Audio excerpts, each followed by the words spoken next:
Mi moramo seveda tukaj vedeti, da Računsko sodišče je avtonomna, neodvisna in samostojna inštitucija in mi seveda to inštitucijo spoštujemo.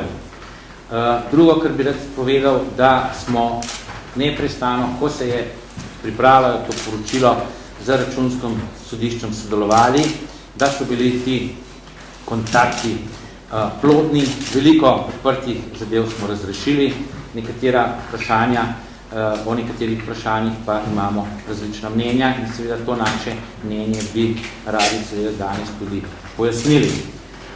Poleg tega moramo seveda povedati, da je Računsko sodišče v svojem poročilu dalo mnenje s pridržkom, hkrati pa seveda ni dalo nobenih popravljalnih ukrepov, skratka tistih ukrepov, zaradi česa bi bila na primer kakršnakoli zakonodaja narobe ali bi jo bilo treba popraviti. Nesporno dejstvo je, da upoštovaje načela oziroma principa denarnega toka ima Republika Slovenija v proračunu presežek.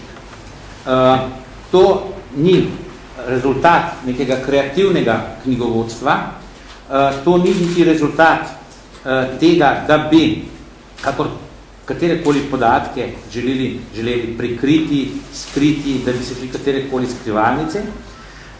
To je dejstvo, da Ministrstvo za finance deluje v skladu z zakonodajo, v skladu s stroko in seveda upošteva vsa načela, ki so tukaj potrebna, seveda tako, da bo izkazal te podatke pravilno.